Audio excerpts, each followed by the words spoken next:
All right, what is going on, everybody? Good morning, good morning. Good morning, everybody. Tuesday, November 4th, 8 a.m.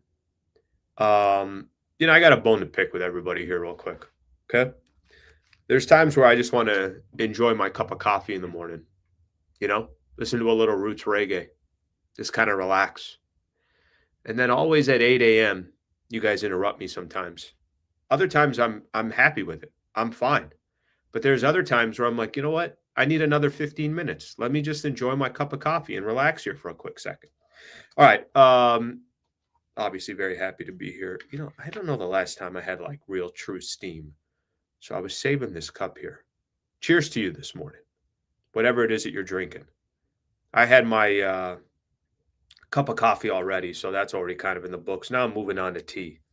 Doing a little bit of tea here. So cheers to you, whatever you're having this morning. Thank you for being here. I appreciate you guys being a part of the show. We got a fun show today. We got a packed show today. We got a guest today as well. So we got a lot that we're going to hit on. Was doing the post-game show last night, just like I predicted. I don't know if you guys heard me yesterday morning, but I said, guys, watch out for Nick Smith Jr. He's dropping 25. Go back. Go back to the episode. You're going to hear it all. I said it all. I said Nick Smith Jr., Bronny James leading the Lakers without Luka, AR, and LeBron. Don't go back to verify any of that. All right, let me give everyone a quick rundown what we got going on for the show today. Feel free to put your comments in. I'll try to get to as many comments before the show starts. Please subscribe to the channel if you've yet to subscribe to the channel. If you're a member, thank you for being a member. $3 a month to be a member. Tomorrow morning, we're going to do something we've yet to do with members. I'm going to go live at 7:30 with members, and we're going to kind of set up the show a little bit. Members are going to have some influence on the topics and everything else. It's a great way to get involved. It's a great way to support the channel. Members, 7:30 tomorrow. Wake your ass up. I don't want any excuses tomorrow morning. Okay? All right, here's what we got. Rundown for the show. Lakers now 6-2 on the season. 6-2. They lost their first game of the year against the Golden State Warriors. Since then, they're 6-1. So they've won 6 of their last 7 games because I did all that math in my head. Nick Smith Jr. and Bronny James. How cool was that last night? How cool was that to see these different players representing the purple and gold, and the Lakers just making absolutely no excuses in each one of their games, and somebody else is stepping up, and JJ Redick getting the absolute best from his players. We'll talk about those two guys, Nick Smith Jr. and Bronny James. Trevor Lane's going to come on about 8:15, so Trevor Lane of Lakers Nation. I don't even know how to describe Trevor anymore. Do I say Lakers Nation, or do I say 39 different YouTube channels? The guy's amazing, man. He's doing his thing, and obviously I think he live streams all day. I don't think he ever gets off. I think I've seen him in bed. How far can the Lakers go as is? I've seen people saying these last couple of days, I see some videos out there of they should do this and they should trade this and they should trade that. Let's say the Lakers didn't do anything. I mean, is this a serious threat as is? I think it's hard to really determine that up to this point, but it's been very impressive. Got some NBA power rankings that are out. I've been waiting for these. Usually a lot of these networks won't do power rankings for a couple of weeks. And this morning I was looking and I got 2. I got The Athletic that did theirs, and I got NBC Sports that did theirs. Listen, NBC Sports is now a partner of the NBA, so now I could kind of look at some of their content that they're putting out there, see where they put the Lakers. I got some NBA news that I'm going to hit on as well. Ja Morant said nothing. Jaylen Brown went at the referees. Myles Turner asking why the Pacers fans booed him. So we'll get into all that, and then some scores around the NBA, and we'll call it a day. So thank you for being here. Appreciate you guys. Let's look at some of the comments here. Let's start here with Seiko. You know why I'm going to start with Seiko? Start with Seiko because he's been a member for 7 months. I've had some members who've been now for 9 months. I think I counted it a couple days ago. There are 6 members that have been there for 9 months. I'm going to just say this. When I start some merch here, let me take care of some of these people here that have been members. Trade everyone for 3-and-D wings for Nick Smith Jr. All right, let me get to a couple more here before we actually get the show started. Bronny finding his teammates in the right position consistently. I'm going to start this one. We're going to come back to it because Bronny was phenomenal yesterday. A reader lives 1,000 lives before he dies. The man who never reads lives only once. That's a phenomenal quote there, Ocean Breeze. Thank you, brother. I appreciate you always adding to the show, finding a positive way to add to the show. So thank you, brother. I appreciate that. I'm glad Rui and Aiton showed up. A two-way helped upset the Blazers. I've been a member, but in your heart, do I get merch? I don't know yet, Ray. Okay? I don't know. Now's not the time to talk about it. All right. Thank you all for being here. Like I said, please subscribe to the channel. All right, let's get the show started. Lakers, 6-2 on the season. Very, very nice tea this morning. Very, very nice tea. 6-2 to start the season. You know, I think this. I think a couple things kind of stick out to me. It's not necessarily the 6-2. Let's say the Lakers started the season out 6-2. Luka played every game. LeBron played every game. Ayton was there. I'm just naming players that have been out, right? Austin Reaves was there for every game. Marcus Smart was there for every game. These guys killed it in the preseason, and like the regular season was about to start, and everybody was ready to go. Lakers' path and storyline of how they've got to 6-2 is very, very unique. It's very, very unique. When you have this many players that have not been available, key players, you're expecting to lose games. I got actually a funny text message, a text thread that I was texting with Trevor last week. We were coordinating a time for this week, and it was before the Lakers started their 2-game road trip. And I want to give you guys an idea of what our perspective was, knowing that, hey, Luka's going to be out. We didn't know anything about Austin Reaves or, in and out of the lineup or whatever the case is. What's impressive about the Lakers is not the 6-2 start. What's impressive about the Lakers is every single game, they're not making any excuses of who's on the roster, who's available. That's what's impressive to me. What's impressive to me has nothing to do with the win-loss record. I think that's just, honestly, I think that's just icing on the cake. What's most impressive to me is I'm watching a Lakers team that for 48 minutes on most nights plays really, really tough, hard, relentless, blue-collar type of basketball. And if from a fan perspective, that's something that you could walk away with and say, okay, I'm proud of the way they play. Let me give you an example. Let's say Lakers, when they played at Sacramento a little bit over a week ago.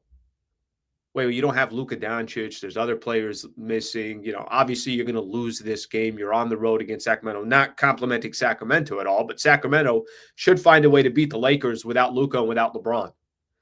Let's say the Lakers lost that game at Sacramento. I think I'd walk away saying, all right, well, did they play tough? Hey, they were in it in the fourth quarter. That's all you can ask for. Let's take last night as an example. Lakers play the Blazers now without all three of the superstars.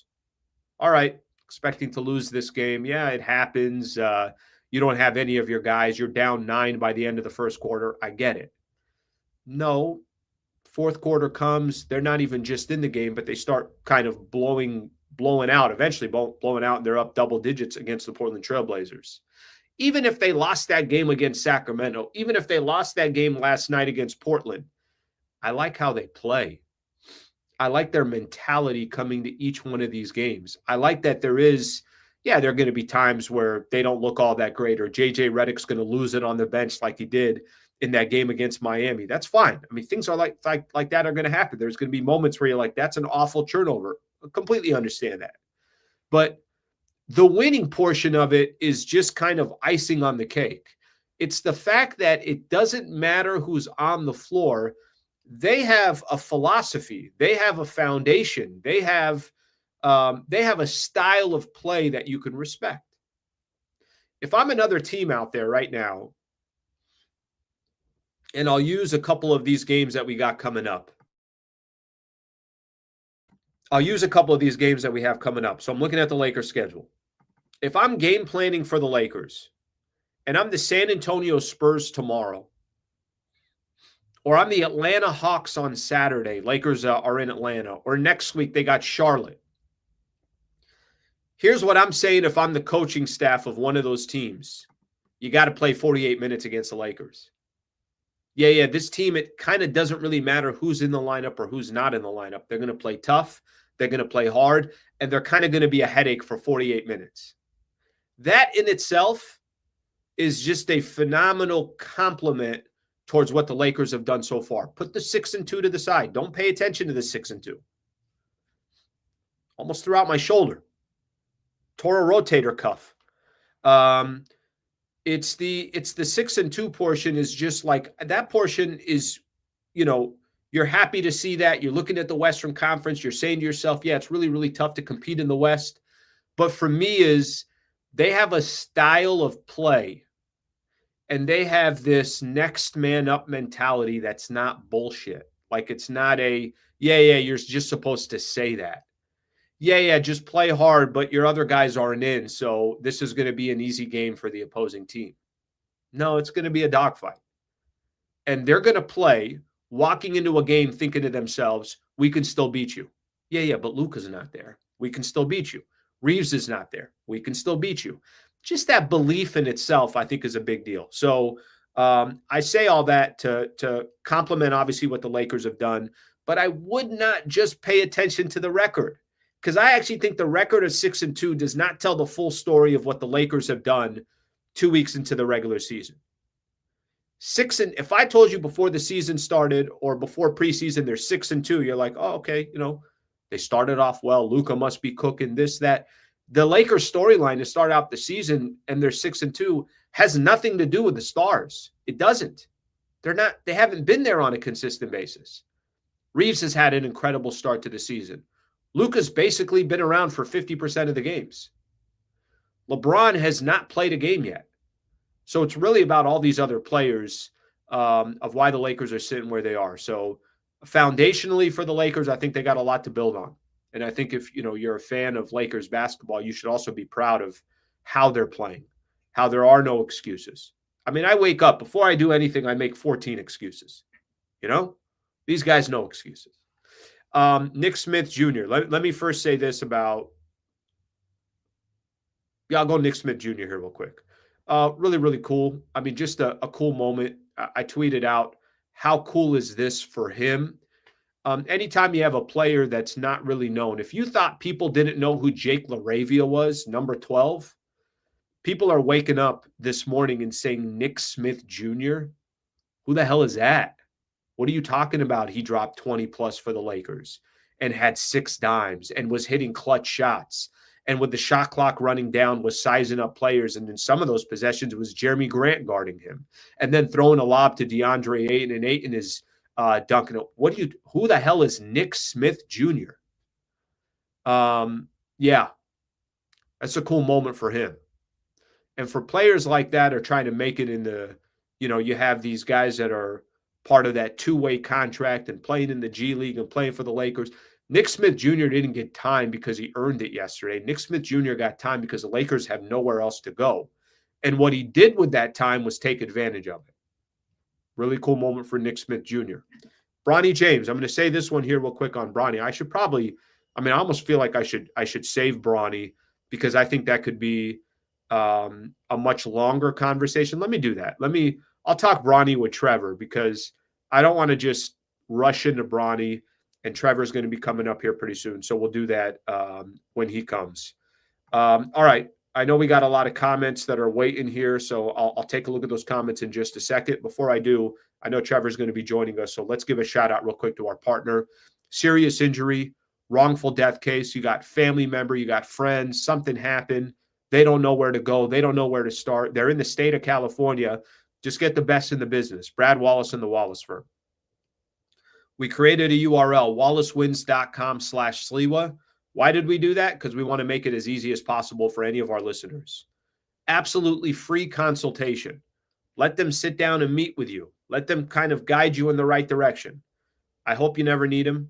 I hope you don't need Brad Wallace and the Wallace firm. I hope over the course of the last year plus, you guys have kind of seen my relationship with him.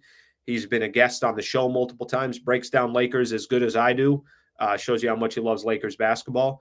But if you're ever in a situation or a position, please, the website, wallacewins.com/Sliwa, wallacewins.com/Sliwa. So thank you very much for being a partner, and thank you for supporting our partners as well. Obviously, that's a big part of our business, and that's greatly appreciated. All right, let's keep things rolling here. Perfect timing. Yeah, Trevor and his timing, he just knows. Like the moment the ad read was done, Trevor's like, I'm now ready. I'm ready. What's up, Trevor? Good morning, brother. Good morning, Alan. How you doing? Oh, what's going on here? I mean, what a win. What a win last night for the Lakers. That was a lot of fun. This team, everything, the vibes are positive around them. These guys are enjoying playing basketball together. The sun is shining. All is right in Lakerland right now, Alan, when you've got the Lakers winning the way that they are and surprising us with these unexpected victories. It's funny. I'm gonna read something because I think you and I were texting last week, and we were kind of trying to, we were working on linking up and getting together.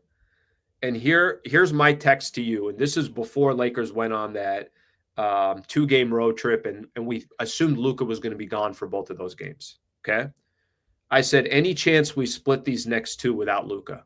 This is what I'm asking for. That's right. I'm like, hey, let's just go 1-1 on this road trip. This is a good road trip. You say, I hope. Got to stay at 500. This is our mentality, right? Last week, just why wouldn't that be our mentality? The Lakers don't have a lot of their key players. And then you said, think better chance is Memphis, but we'll see. Need at least Smart back. And, obviously, and we just kind of went into a little chat. Well, since that text exchange from you and I, Lakers have won 6 of 7. They won both of those games we were talking about. I know Luka came back against the Memphis Grizzlies.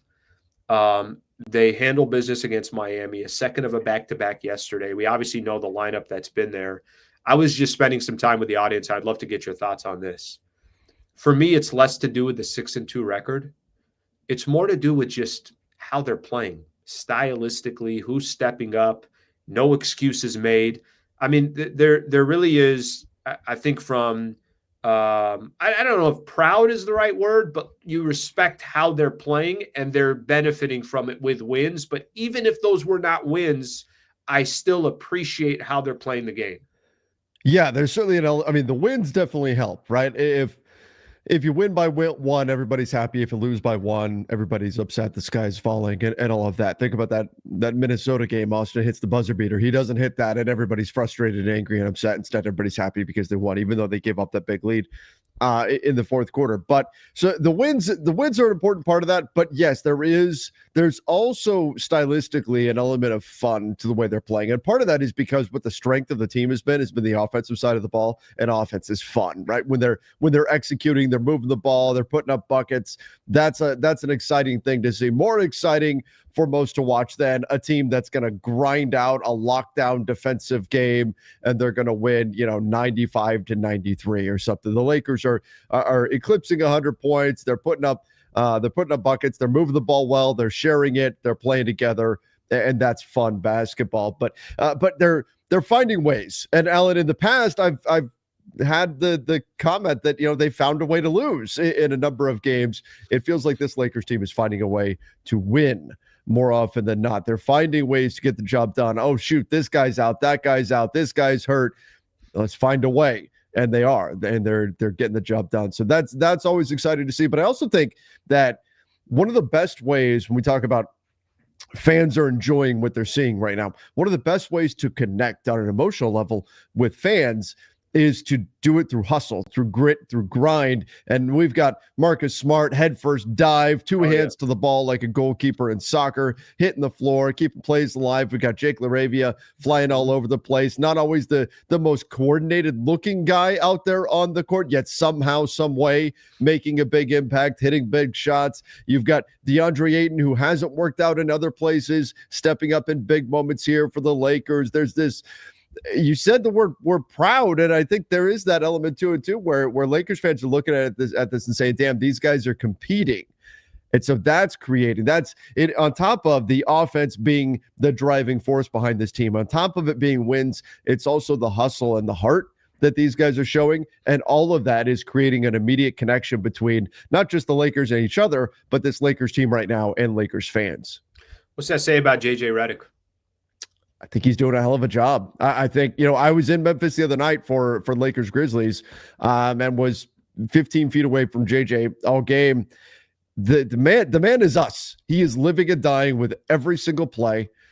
He is on edge each play of the game. He's getting frustrated when they're not doing what they're supposed to do, when they're going through those spells where they kind of switch off a little bit mentally. He's smiling. He's excited when they're doing what they need to do, when they're making big plays. This man is very, very locked in.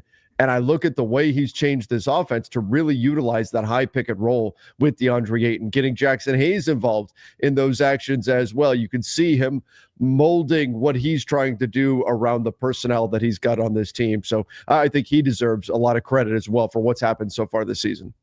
Yeah, if we have a 8-game highlight reel of the season, Lakers are sitting at 6-2. I want the clip to start on Sunday when he absolutely hallucinated and dropped 67 F-bombs going into a timeout. Yep.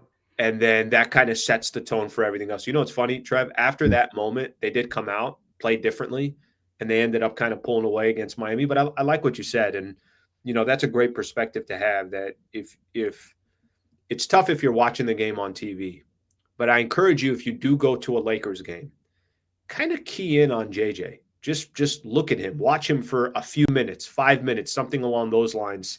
And I think what you said is he kind of lives and dies off every play. It's a good way to describe it. We're accustomed to the Zen master, right? We're at Phil Jackson, where it's like nothing could affect him. Sometimes fans would look at that and say, no, I need more emotion. I need you to be upset at what's going on. Well, then JJ Redick might be the perfect guy for you, because he doesn't exactly hold it in. I do think that, I don't want to make too big of a deal about it. Here's the reality. We're 2 weeks into the season. But I do think that the philosophy that your team has, or the grit that your team has, a lot of that does and can come from your coach. And JJ does deserve praise, and I get it. And you've done many of these live streams where you're saying to yourself, somebody's going to bring up, yeah, but Al, what about the playoffs? It's like, okay, we'll get to the playoffs. It's okay. Let's see what he learned from. Let's see if this roster, how much different it is. But let's not forget, he won 50 games in his first season in the NBA, which is not easy to do in the Western Conference. And he's got the Lakers off to a good start for a team that's, missing a ton of guys. I want to have – yesterday, I think there's a few things that we can walk away from, but let me just kind of isolate for a quick second. Nick Smith Jr. I don't know how much, know about his history and everything else, but he's been kind of thrown in now a couple different times. I remember specifically last time they played Portland a week ago. Basically, they needed somebody to bring the ball up the floor. They were blitzing Austin Reaves, and it was like, we need an actual point guard that can bring the ball past half court. Then you see him do what he did yesterday. By necessity, they needed him. What was that? Just kind of watching this two-way player shine for the Lakers and getting his moment in the league. Well, everything said, the Lakers are in big, big trouble going into that game against Portland, the number one steals team in the NBA, by a decent margin, and the Lakers are going in with 4 of their 5 ball handlers out. And Marcus Smart at this stage is really more of a secondary creator than a primary creator, sure. And that's it. So you needed somebody that was going to be able to step up and handle the basketball a little bit. Bronny got those opportunities. Nick Smith, though, JJ after the game talked about he was able to bring a little bit of wiggle to the ball handling, and that's right. He was able to get into the paint through those pick and roll actions, or at least get to the top of the key. And then with the lateral mobility that he's got, was able to shake free, get to his spots, and hit these pull-up jumpers, was able to organize the offense to a degree and get things going. He's not a next-level passer where he's making like the crazy read. Luka makes these reads. Austin can occasionally make these reads. The cross-court pass that nobody else sees because the big is rolling to the basket and sucking in the defense. The next thing you know, the ball's whipped to the corner. He's not going to do that, but he was getting to his spots. What's that? More fundamental. More fundamental, right? Yeah, Yeah. yeah. Nick Smith is more of a score first guy, but that's what you need. You just needed somebody who could get to their spots and get a decent shot, whether it was for themselves or someone else. And so the moment called for someone, whether that was Nick Smith, whether it was Bronny, whether it was Dalton Connect, somebody that could bring that particular set of skills, I guess Liam Neeson style, to the moment. And that's exactly what Nick Smith did. And he was sick, apparently. It was a flu game for Nick Smith. I don't know if it happened or not, but he left at one point, and the thought is maybe he went and threw up, or something. Like he was not feeling well, but he went out there, played a hell of a game, gave the Lakers exactly what they were lacking in this game, and was a big part of them carrying this across the finish line. So, big congratulations to him.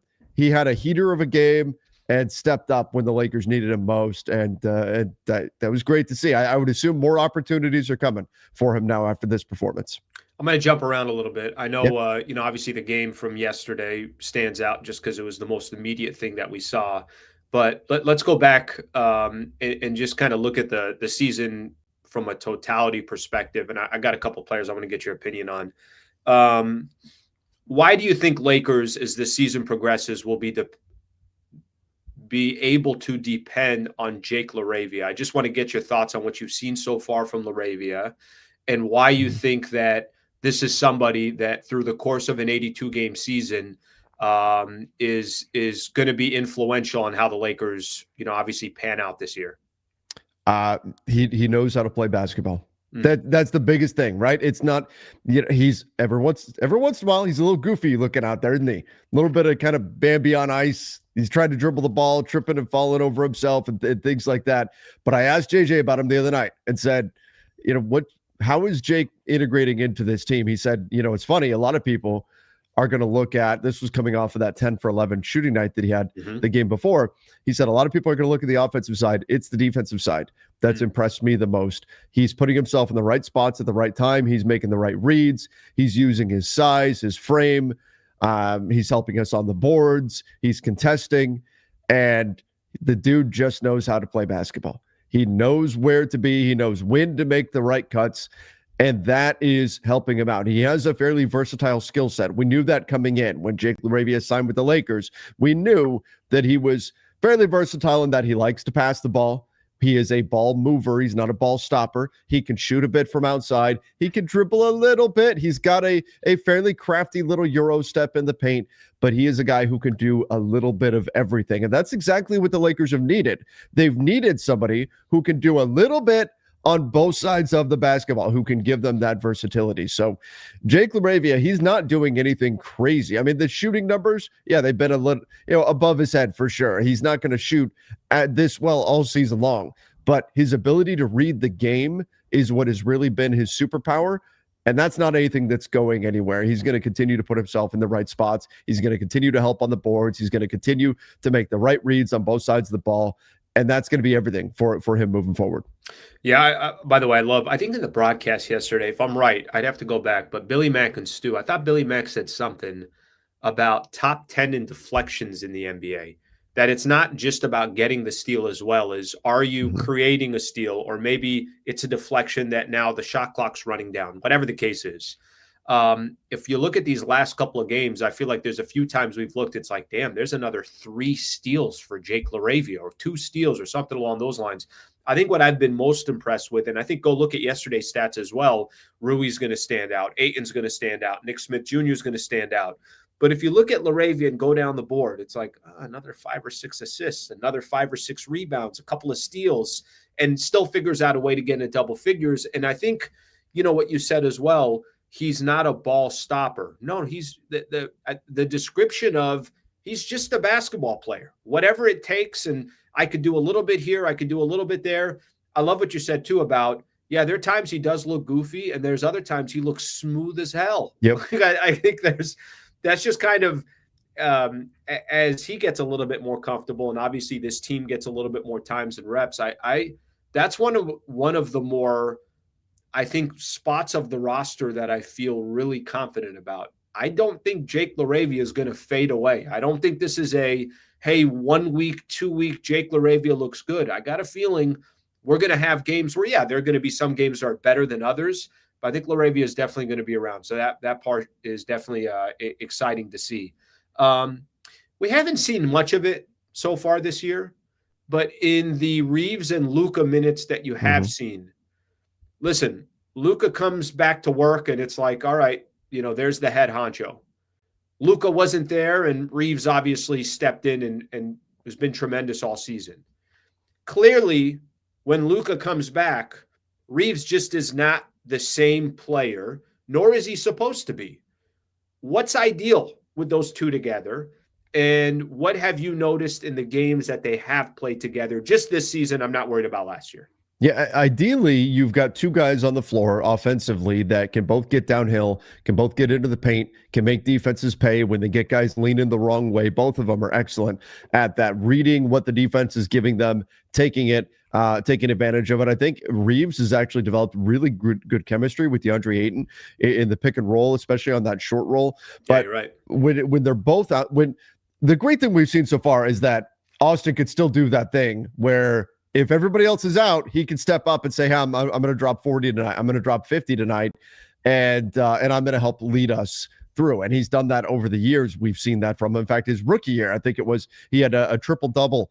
Was it against like Utah or something like that on the final game of the season? Like, he's got the ability in these big games where he has to take on the bigger burden. He can level up. He can level up his play. Can he do that over the long haul over the entire season? We don't know, and you probably don't want to find out. You don't want to be in a position where Austin has to do that all season long. But then when Luka is back, Austin just immediately switches to off ball. And here's the key, Alan, is that it's not, oh man, now Luka's here and I got to switch to off ball. Austin is thrilled that Luka is back. If you've seen the relationship, the chemistry between the two of them, it's phenomenal. They act like siblings. The way they interact with each other, and it's actually really funny the way they kind of like rib each other and everything. They have a good time out there on the floor, but it's Austin's ability to play off ball that is critical in the offensive end there. And I do think both guys have done better defensively than we've seen in the past as well. I still think they're trying to figure out kind of the your turn, my turn dynamic of things. But I will say in general, this Lakers offense, it fits very well for these two guys. And by that, I mean, what the Lakers are doing offensively is so much just reading what the defense is giving them and saying, oh, okay, you're not going to cut off this area of the floor. Cool. We're going to beat you that way. Oh, you're in drop coverage now. Cool. We're going to beat you this way. And just reacting to what the defense is giving. And both guys are great at that. And both guys are also great at attacking the closeouts on driving kick actions as well as creating those actions. So given the way the Lakers are playing offensively right now, both guys stylistically fit in very well with what they're doing. I still think there's a little bit of the, okay, Luka gets 2 turns, Austin gets a turn. Okay, 2 more turns for Luka. Okay, now it's Austin's turn, right? The little bit of the back and forth where that needs to kind of get blended a bit more. They've got some utility plays that JJ's talked about to try to integrate both of them at the same time, and then eventually LeBron as well. But I think the pairing has done pretty well, has made real strides so far. Part of it is the defensive side of the ball, but a big part of it is the way they're playing offensively, the read and react that we're seeing from them that is just in the wheelhouse for both players. Yeah, and listen, the reason why I bring this up is it's going to be a natural conversation the whole year. Obviously, there's a lot of eyes on Austin Reaves and Luka Doncic and just how well they can thrive together.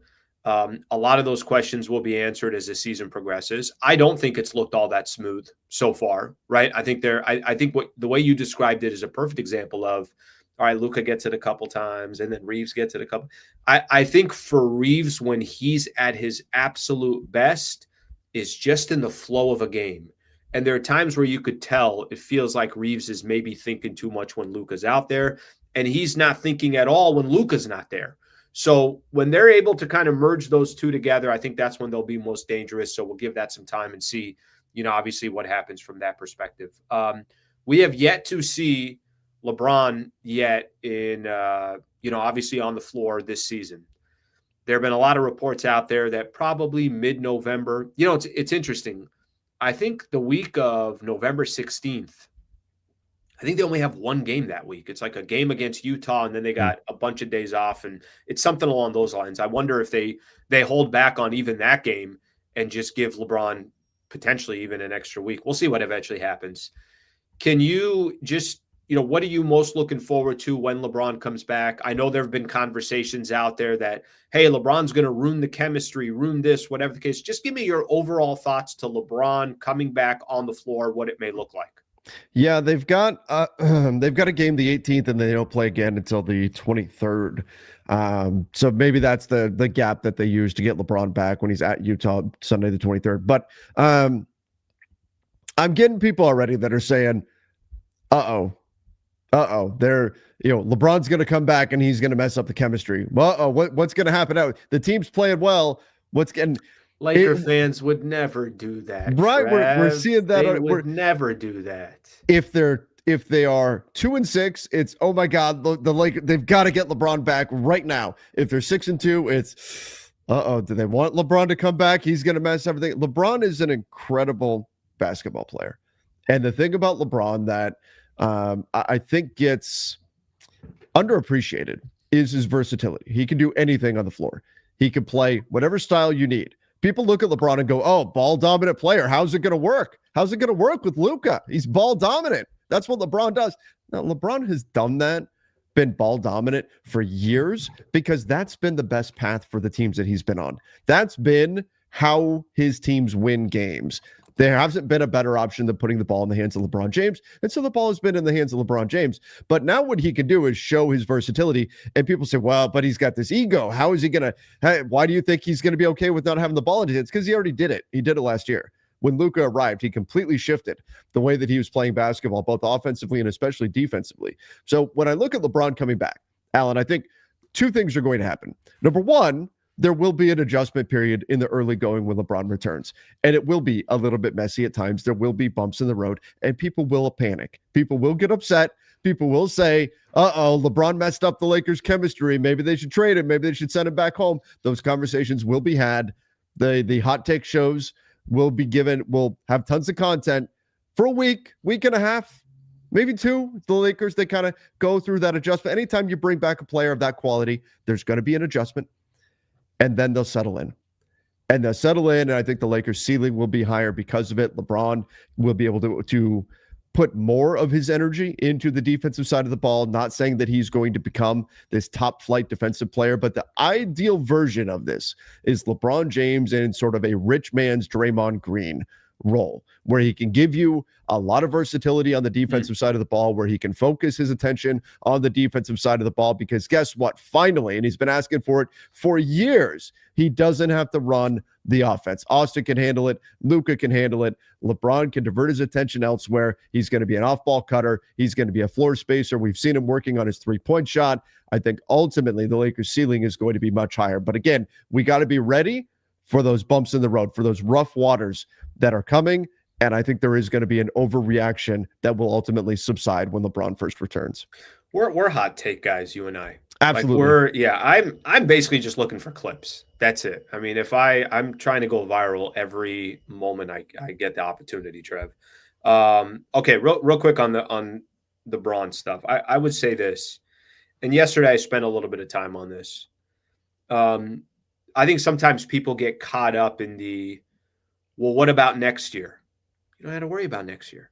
Yeah, but what's going to happen with his contract and this and that, and maybe this.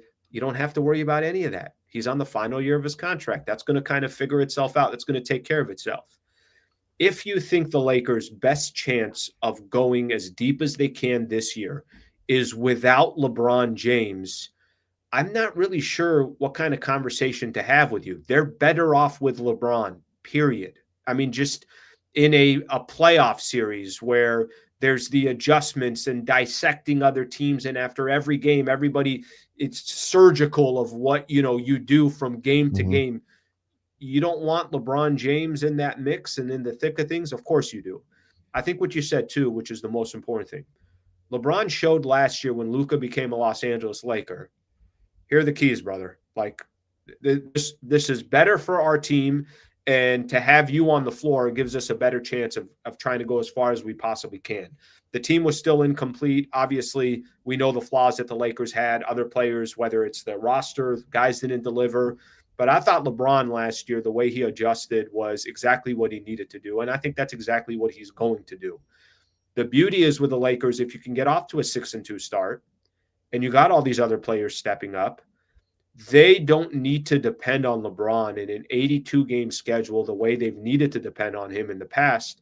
I think it's only a positive. So I can't wait for LeBron to come back. And if it's in 2 more weeks, because he has a little bit of the luxury of saying, okay, I don't have to rush back, that's going to be beneficial to the Lakers. So I get the conversation. I get it stirs conversation, but I think you and I are on the same page in this. If the Lakers, the furthest the Lakers can go, LeBron has to be on that roster. LeBron has to be in that lineup. And, obviously, hopefully that's sooner than later. I know you've been kind of, aside from the Lakers, you're also hitting on a bunch of different things. And congratulations again on being a part of the NBA channel as well. And thanks. What you guys are doing with, I had Keith Smith on last week, so we talked a little bit about it. But what you guys are obviously are doing from a YouTube perspective, and it just continues to grow. So outside of Lakers Nation, the other stuff that you're doing as well. When you look in the Western Conference and you look at the West right now, I'm going to put Wemby and the Spurs to the side because that'll be my final question, and we'll talk about that game tomorrow.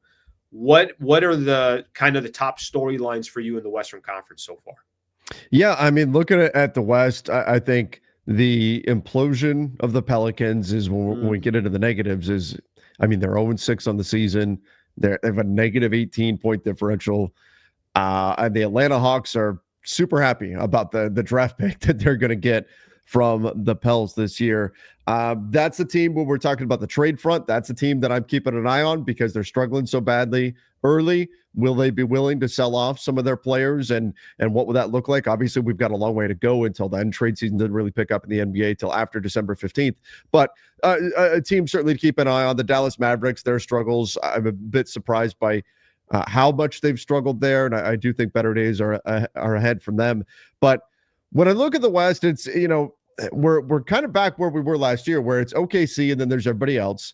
I think Denver is better than Denver's 4-2 right now. I think Denver will be right there when the dust settles this season. They're going to be a good team. The Rockets, their offense being as good as it's been, despite missing a point guard, they've been absolutely fantastic. There's a lot of quality in this conference. There's a lot of teams that are still figuring things out. The Clippers at 3-3. The Suns being 3-4 is a bit of a surprise.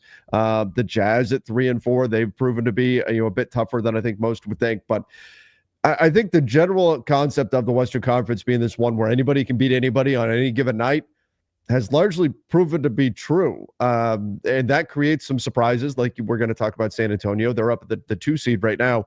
But there's a lot of parity across this conference. Portland fancies themselves in the playoff mix, and that's why when people don't give the Lakers enough credit for the win over Portland because they say, well, it's Portland, they're not any good. That's Portland in the past. This year, they've been much, much better, and they intend to be much better. They've been trying to move up in the standings. So the bottom line is when you look at the West, kind of is what we thought it would be. There are some surprises, but anybody can beat anybody on any given night. And it is going to be a battle, I think, Alan, all the way through. We saw 2 games separate the 3 seed from the 8 seed last year, and wouldn't surprise me if we're in that situation again. And that's why every night matters in the Western Conference. Like last night's win may wind up being the difference between being the 3 seed and being the 8 seed or something like that in the West. Sure. And that's why they're all so important that they find a way to get the job done. Yeah, it's funny. You're right about that. And it's so easy to remember like some of those L's where you're like, oh my God, if they would have just won this game. Well, they got some wins already this year that, I wasn't expecting just based off of the injuries and everything else. So how much those come into play down the road. All right, final one I got for you, buddy. Tomorrow, Lakers taking on the San Antonio Spurs. Spurs 5-1. Yes, they finally got an L. I think they lost to the Phoenix Suns. You mentioned one of the 3-4 Phoenix Suns. I think for me, there's certain games that you just look forward to in the season.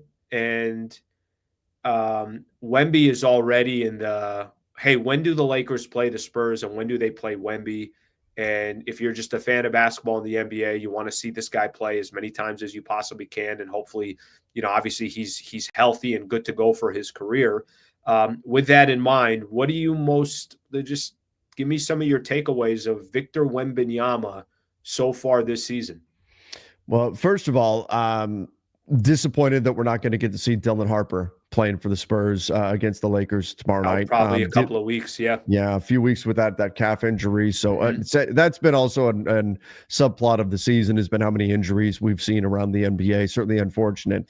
Really talented young player, but Victor Wembanyama, man, he's doing stuff every night that you look at and you're like, how is that's not possible? Doesn't That make should- sense. He's doing things that are nonsensical out there on the floor, doing things that literally nobody else in the NBA can do. Defensively, I think he's a lock for Defensive Player of the Year if he plays 65 games. He is now, based on the odds that we're seeing, he is now inserting himself into the MVP conversation in a big, big way.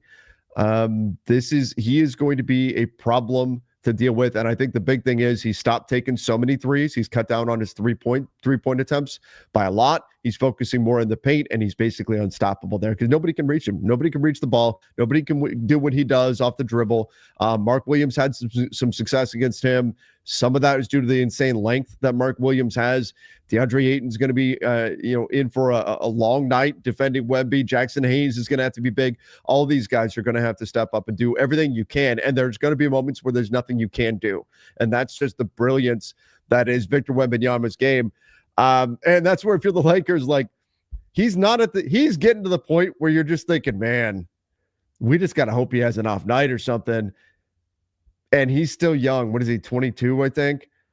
Man, like, if there's a window right now, you may want to try to win right now because it may just be Wemby's conference for a while here in the West. So the Lakers have got to come up with some plans in order to kind of keep Wemby outside, pushed around as much as you possibly can. But he is a phenomenal talent. You could argue if the voting was today that he could win MVP, Most Improved, and Defensive Player of the Year right now. That's how good he's been, and the Lakers are going to have a pun intended, a tall task on their plate tomorrow. I can't wait for it. I really can't. I'm so excited to watch him play. I saw part of that game, the first game of the season where they played the Dallas Mavericks, hitting tough shots over AD, highlights that make no sense, like you mentioned. But to see him against the Lakers, obviously we'll be watching all 48 minutes, so I'm looking forward to it. Trev, you're the best, brother. Thank you for coming on. Always love the insight. Appreciate it. And thank you for your time, buddy. Hey, thanks for having me, Alan. Always fun to talk Lakers basketball with you. All right. That is Trevor Lane right there. Trevor Lane. All right. Good stuff from Trevor. Thank you for I know you guys had a lot of comments that were coming in while that was going on. So I'll spend last 15 minutes or so of the show. We'll pay a little bit closer attention to the comments and go from there. But Wemby's a beast, man. I'm gonna save some of my Wemby stuff for tomorrow, just because they'll be playing tomorrow night against the San Antonio Spurs. Obviously, no game for the Lakers tonight. So, but I had to get Trevor's thoughts, especially because he's doing so much more now outside of just Lakers. He's in on a lot of NBA, but.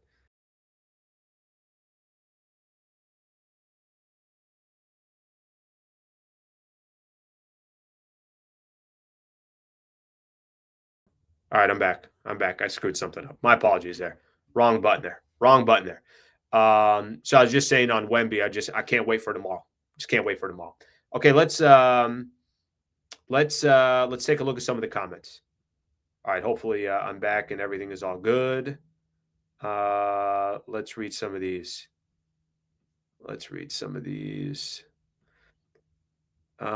Slee, take a sip of your tea. I can't right now. Right now, I'm in full mode. I'm in panic mode too. I left the stream for a second. I came back. All right. Watch Wemby get in foul trouble early, impossible foul out in the game, and the Lakers shoot 20 more free throws than the Spurs. Yeah, Wemby lost a game. He's no good anymore. I don't know what's going on in the chat, but I think it sounds like there's a lot of people talking about LeBron. Why can't fans just be happy LeBron will improve the team when he turns? When has it ever been a net negative to have more great players? Yeah, I don't know. I'll go off of this and I'm going to transition to Bronny because I said I'm going to wait on Bronny for a second. So we'll just kind of put these two together. What is the case people are making? What's the case? People are saying the Lakers are better off without LeBron James this season. Is that the case people are trying to make? And if you're trying to make that case, that's fine. I mean, I'm happy to read the comment. And if I see a comment in there that I think is a good point, or it's making a good point, I'm happy to read it. I just don't understand how anybody genuinely thinks that the Lakers this season are not better off with LeBron in the lineup than not in the lineup. So if somebody has a thought there, then you can go ahead and feel free to put it in the chat, and I'll try to read it. Let me here's one here. Can't stand the LeBron hate from the Lakers community. Just sad, really. Yeah, I mean, it's just you're hating on LeBron. That's it. There's nothing more to put at it. You don't like him, or you don't like what he does off the floor, or this or that, or the attention that he gets. It has nothing to do with him on the floor. It just doesn't. And he already proved last season that he can play, no question about it, no problem with Luka, and take on a role that is obviously different for him. Can we talk real quick? I do want to do this real quick. I want to talk about Bronny real quick. I didn't get a chance to get into Bronny a little bit earlier. Let me just say this about Bronny's game yesterday and the last couple of games for Bronny. I'm happy for him. Hustle plays, beautiful dimes, some nice assists, and he's kind of earning his way to say, okay, give him a couple more minutes. Not opposite. Hey, the guy is not earning any minutes and you're still paying him, or you're still playing him. So I thought the last couple of games, Bronny James has earned his minutes on the floor. And when he was on the floor, I didn't have an issue with him doing what he was doing. Where a lot of times, it's towards the end of a game, the game's already decided. Yesterday, no, they needed Bronny James to play some critical minutes, and he did. It was fun to see his success. I thought he did a good job yesterday. I really did. I thought he did a fantastic job yesterday, and to be honest with you, I was surprised by it. Critical minutes down the game, and he was he was a benefit to them. So shout out to him as well yesterday. Okay, so I mentioned this. I got a couple NBA stories that I want to get into, and if you guys got comments, feel free to throw them in, and I will continue to take a look at them. Couple of NBA things, and this one's from a power ranking perspective. I'm curious how the rest of the league views the Lakers right now. So yeah, we're watching the Lakers. Yeah, they're 6-2. Yeah, they're winning another game without this player, without that player. The Athletic did their tier 1 top contenders. To be honest with you, there should only be one team on that list. The Oklahoma City Thunder are now 7-0.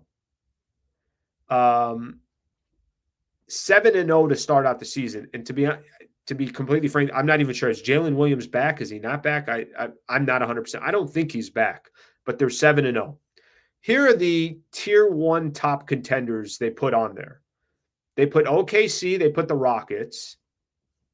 They got the Lakers at number 3. And that was before last night's win against Portland. So the way the Athletic is viewing the Lakers is that's a real threat in the Western Conference. The way the Athletic is viewing the Lakers is, yeah, that's a top 3-4 team in the West.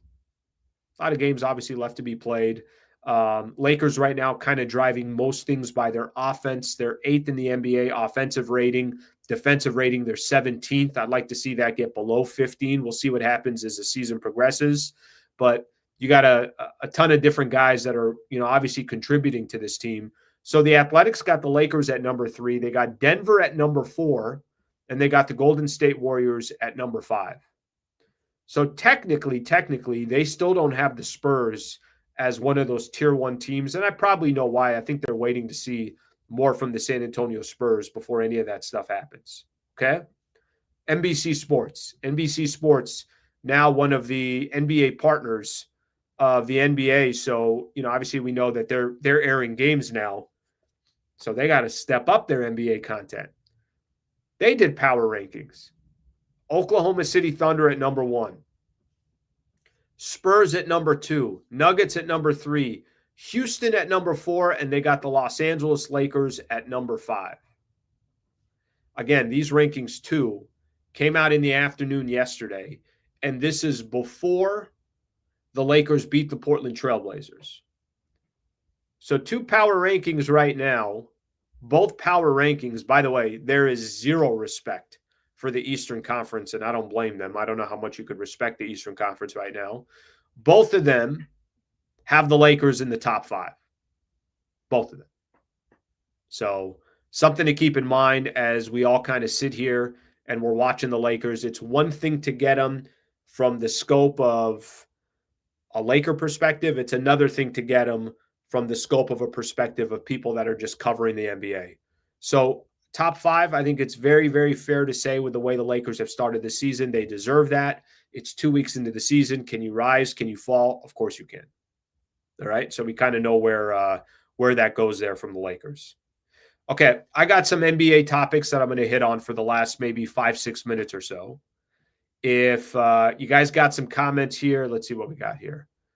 Warriors got a healed once-in-a-season performance and 16 Jimmy free throws. That ain't happening again. This is about the Lakers' first loss of the season. Yeah, and I don't think Golden State's been all that great since then. Let me see the NBA standings here real quick. Let's just go to a website here. It's a startup company. They're trying to get funding right now. They're called ESPN. All right, standings right now in the West. Let's see. So OKC 7-0, San Antonio 5-1, Lakers 6-2, Denver 4-2, Houston 4-2, Minnesota 4-3. They've won a couple games in a row. Looks like Anthony Edwards is starting to get, sort of back, but he's not back yet. So where are the Warriors? They're 4-3, lost 2 in a row. Who'd they lose to? Just so I see, because somebody was mentioning the Warriors. They lost to the Pacers and they lost to the Bucks. So the Pacers have 1 win this season, and it's against the Golden State Warriors. All right, maybe you're right on that. Okay, a couple NBA stories let's hit on real quick. I'm going to play something for you guys. I want to get your opinion on this. Stay with me here. I'm going to share my screen, and you guys can give me your thoughts. Myles Turner, who came back to Indiana yesterday, was getting booed by Indiana Pacers fans. And I want you guys to respond or listen to his response as far as the crowd goes and how they were booing him. So take a listen to Myles Turner. The question I want to ask everybody is, does Myles Turner have a case here or does he not? Take a listen. You give 10 years of your life, your blood, your sweat, your tears. You take pay cuts. You survive trade rumors. You try to do everything the right way, and then sometimes not stuff shakes out. It's cool. I take it on the chin.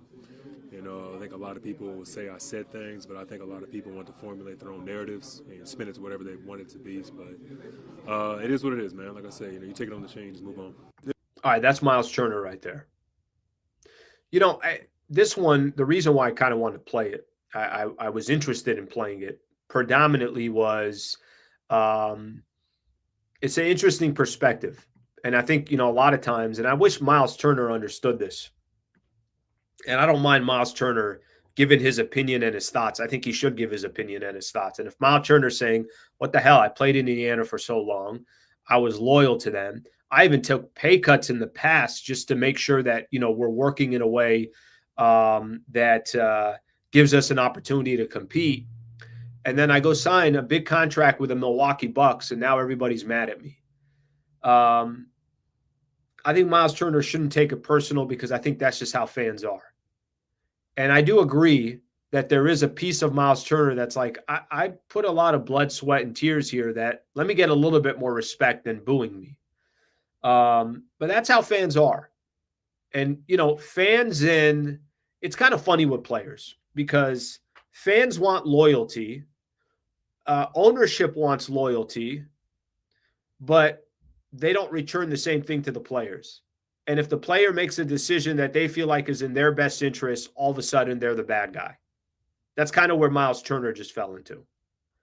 Myles Turner was almost a part of a championship run, and who knows if Tyrese Halliburton doesn't get injured if they end up winning a championship. But that's always a kind of an interesting subject and topic. And every time I kind of see some of that stuff in regards to players, I completely understand where Myles Turner's coming from. I think it's a fair response for him, how he reacts. But fans are always going to be unreasonable. And maybe there's a group of Pacer fans that love Myles Turner. Maybe there's a lot of them that think, yeah, that's I don't care. It doesn't matter. He signed with the Milwaukee Bucks. That's it. I don't want, I'll never cheer for this guy again. That's fine. You obviously have that. Let me give you guys, I don't know if this is a good example or not. Do I have a good example? I'm going to give you guys a baseball example, just because it's a little bit more recent. The Padres, a couple of years ago, traded for Juan Soto and then decided, all right, we're not going to pay $750 million. We can't afford Juan Soto. We had our window. Window's probably closing. Let's trade Juan Soto. So they traded Juan Soto. Juan Soto came back to San Diego as a Yankee. Obviously, before he joined the Mets, came back as a Yankee. And Padre fans were booing Juan Soto. Why are you booing Juan Soto? What did he do? Juan Soto got traded to the Padres, performed well for the Padres, then got traded away by the organization, and you're booing Juan Soto? Like, I never really kind of understood. I'm like, what did he do? He didn't have – the guy's going to go make $750 million. You were bringing him over basically as a rental for a couple of years. I just use that as an example because that's the best example that I can give where fans are just – they're unreasonable. I mean, you cannot please fans. There's just no way to please fans. And Soto was going to go get paid. Like, Myles Turner went and got paid. He kind of did his job for the Pacers, and the Pacers are in a rebuilding mode. Okay, I got a couple things here from the NBA. I'll read a few of your comments, and then we'll be done. I don't know if you guys saw Jaylen Brown yesterday. He went in on the referees. I guess they made a really bad call. I'm going to read a quote for you, and this is interesting how the NBA is going to react to this. You can't have a mistake like that as an official at this point in the game. Jaylen Brown talking about it. It's fourth quarter. It's a minute left in the game or less, and you the whole staff blows the effing call. You know what I mean? Cost us the game. Unacceptable. Jaylen Brown calling out the referees for making a bad not making a call. In a pool report conducted after the game, crew chief Kevin Scott defended the decision not to call a foul. During live play, the crew observed George slip and fall just prior to Brown, so it kind of goes into explaining and everything else. You know why I thought this was interesting? If eventually the NBA decides, we screwed up the call. How many times do you guys see this? This happens often, and it's the dumbest thing in the world, is where the NBA comes out and, we screwed it up. Well, what does that help? You might as well just not say anything. Yeah, we just wanted to come out and let everybody know that we screwed it up. Yeah, I don't think that helps. Like, I don't think it's advantageous to mention that you screwed up. But what's interesting to me is when a player goes at the referee and he's probably going to get fined. Well, what if Jaylen Brown is right? What did Jaylen Brown say that was wrong? You screwed up a call. Can they not be held accountable too? That's the one thing I never understand. It's like every player is held accountable. Every coach is held accountable. But the refs are never held accountable. So I thought that was interesting. We'll see what happens there. And then the last thing that I got, and then I'll read a couple comments. We'll call it a day. Ja Morant returned from his one-game suspension. He was asked, about the suspension. His response, y'all asked that question of them, so y'all know the answer to that. In response to a question asked if Morant has the usual joy playing basketball, he said no. Damn, I used to love Ja Morant. I hope Ja Morant gets an opportunity to kind of churn his image around in the NBA, because right now he's not looking like a leader. He's looking selfish, and he's not looking like a player that you can lead a franchise with. And there was a point in Ja Morant's earlier in his career where you thought 100% he can lead a team and he could be the head honcho to a team. He's probably going to have to get himself into a different situation, but Ja Morant's still pointing the finger at other people and not pointing the finger at himself. So unfortunately, that's the case. All right, I'm going to read a couple comments and then we're done for the day. Thank you, everybody. I appreciate you guys. Every league has refs, umps that screw up. Of course, it's going to happen. No question about it. But there's no accountability for it. That's my point. Why did you not talk about Bronny? You said you were saving it for Trevor and then didn't talk about him at all. You're right. But after he left, I did talk about Bronny. So go back maybe 10, 12 minutes or right after Trevor, I hit on LeBron and then I hit Bronny. Phenomenal yesterday. Phenomenal. Loved his creation, his assist making, a couple of passes that he had to DeAndre Ayton, beautiful dimes, a hustle play from Jake LaRavia diving, and then Bronny getting there tipping over to Jared Vanderbilt. He was excellent yesterday. I had no problem with every minute that he was on the floor. I had no problem with it. I was very impressed with his play. Hopefully that helps a little bit as well. But you're right. I did say I was going to mention it to Trev, and we got caught up in other stuff.